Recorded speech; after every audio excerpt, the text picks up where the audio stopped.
Historia de México en 1817. Continúa la guerra de guerrillas bajo el mando de cabecillas locales. Capítulo 1. La experiencia europea. Durante la invasión napoleónica a la península ibérica, Francisco Javier Mina había combatido a las tropas francesas. Sin embargo, una vez restablecida la monarquía absolutista en su tierra, el guerrillero fue perseguido por sus ideas políticas. Exilado en Londres, Mina conoció a muchos de los partidarios de las independencias en América, entre ellos a Fray Servando Teresa de Mier. Este lo convenció de viajar a Nueva España para luchar en favor de la causa insurgente. Es probable que algunos políticos o comerciantes ingleses hayan financiado la expedición de este guerrillero a América, pues veían con buenos ojos los beneficios económicos que les abrirían a ellos una vez que España perdiera sus colonias americanas. Así, Mier y Mina zarparon en la fragata de Caledonia, hacia Estados Unidos, donde reclutaron a 300 hombres. Capítulo 2. Desembarco y fracaso del guerrillero Mina. El 21 de abril, Francisco Javier Mina desembarcó en el puerto de Soto la Marina para iniciar un movimiento de resistencia en Nueva España en contra del reinado absolutista de Fernando VII.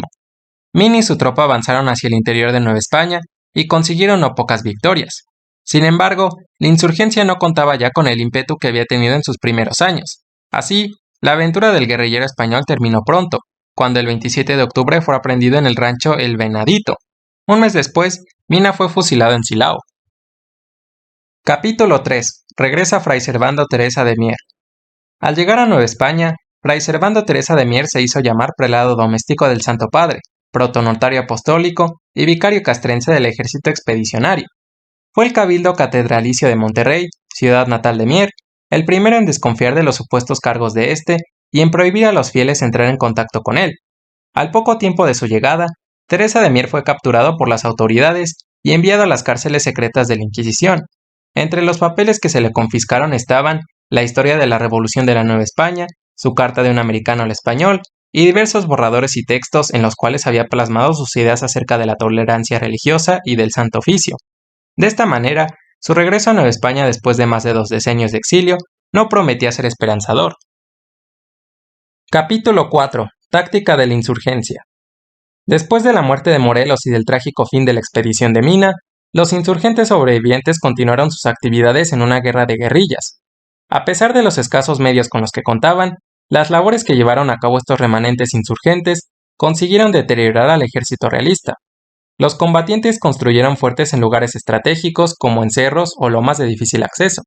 Entre los fuertes que más resistieron el asedio de las tropas realistas figuran el del Sombrero, cerca de León, el de los Remedios, cerca de Pénjamo, y el de Jaujilla, próximo a Zacapu.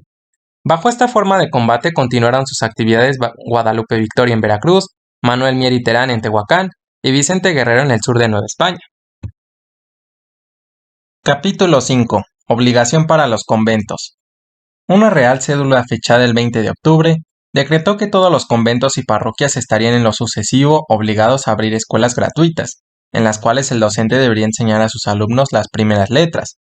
Anteriormente los monarcas ilustrados españoles se habían interesado en educar a un mayor número de personas. Sin embargo, no fue sino hasta la proclamación de la Constitución de Cádiz cuando se vio la necesidad de establecer una Dirección General de Estudios, que se encargara de uniformar la educación en todos los territorios de la monarquía, a la vez que se prohibía que los niños fueran azotados. De este modo, lentamente se estaba gestando la idea de que el Estado debía garantizar una educación pública y gratuita para todos. Capítulo 6. Muere José Mariano Beristáin. El 23 de marzo murió José Mariano Beristáin y Sousa, canónigo y deán de la Catedral de México. El año anterior, mientras predicaba un sermón durante el Domingo de Ramos, había sufrido un ataque de apoplejía que lo dejó en muy mal estado de salud. A pesar de su padecimiento, Beristáin consiguió concluir el último volumen de su Biblioteca Hispanoamericana Septentrional, compendio bibliográfico que da cuenta a los autores y las obras escritas en Nueva España durante los 3 siglos de vida virreinal. Durante su vida, Beristáin había sido merecedor de la Cruz de Carlos III y de la Cruz de Isabel la Católica por su apoyo incondicional a la corona, tanto en el púlpito como en sus escritos. En la lucha de esta en contra de la insurgencia, particularmente en la publicación del periódico El Filópatro. Capítulo 7. Situación de guerra. El movimiento insurgente desencadenó una violencia popular masiva en contra de los peninsulares y sus propiedades. Con el paso del tiempo, la guerra no solo afectó a estos, sino a todos los sectores de la sociedad. Tanto los ejércitos realistas como los insurgentes obligaron a los habitantes de las localidades por las que pasaban a que se unieran a sus filas y a que les proporcionaran recursos alimenticios y monetarios. Al final, las divisiones y rivalidades locales marcarían las adhesiones a los insurgentes o a la fidelidad a la corona. Capítulo 8. El abuso. Aunque es verdad que los ejércitos insurgentes cometieron muchos atropellos en las poblaciones por las que pasaron, también es cierto que el ejército virreinal llevó a cabo políticas represivas y crueles. En los bandos y planes de guerra emitidos por el gobierno virreinal, se justificaron y establecieron los castigos a los rebeldes y sospechosos. En consecuencia, miles de personas fueron ejecutadas y encarceladas. Los pueblos que proporcionaran ayuda a la insurgencia, independientemente de que la misa fuera voluntaria o obligada, eran castigados de distintos modos. Quemaron y devastaron sus tierras e incluso reubicaron a sus habitantes en otras regiones. Además, si un individuo era sospechoso de actuar en favor de la insurgencia, sus propiedades eran embargadas o confiscadas, y se le negaba el derecho a reclamarlas. Capítulo 9. Bandolerismo. Al mismo tiempo que inició el movimiento insurgente con Hidalgo, aparecieron bandoleros que serían famosos por el terror que inspiraron entre la población. Rafael Anaya y Julián y Chito Villagrán, en el camino que va de México a Querétaro, José Francisco Osorno entre Jalapa, Puebla y México, y Albino García en el Bajío. El bandolerismo se desarrolló a lo largo de las rutas comerciales. Como consecuencia, dichos caminos suponían menor seguridad. Los líderes bandoleros nunca fueron afectados a la causa insurgente, aunque sí se aprovecharon de esta para asaltar con mayor facilidad los caminos transitados por los convoys oficiales. Puede decirse que los bandoleros no tenían convicciones políticas, sino que solo actuaban violentamente para satisfacer sus necesidades. Los Villagrán, Osorno y García tenían antecedentes delictivos relacionados con el bandolerismo.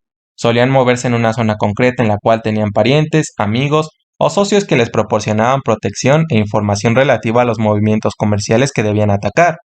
Aunque estos grupos estuvieran en contacto con los insurgentes, nunca les reconocieron autoridad alguna.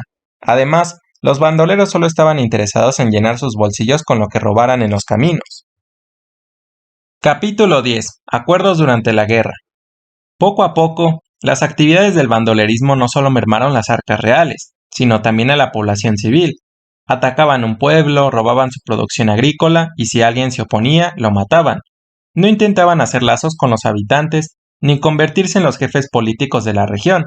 Sin embargo, en muchos casos sí llegaron a negociar con los comerciantes, campesinos, mineros y hacendados, quienes, para evitar ser atacados y robados, preferían dar cuotas mensuales a cambio de protección.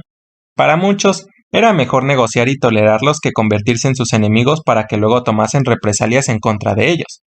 Morelos fue el primero en percatarse de que el bandolerismo era negativo para la causa libertadora, pues muchas veces la gente afectada identificaba a los perpetradores de los asaltos con los propios insurgentes.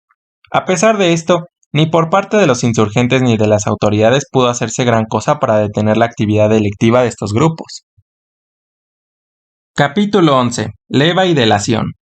Muchos trabajadores fueron reclutados por el ejército realista, mientras que los terrenos y las casas de algunos grandes y pequeños propietarios fueron expropiados y dispuestos al servicio de la causa verdadera.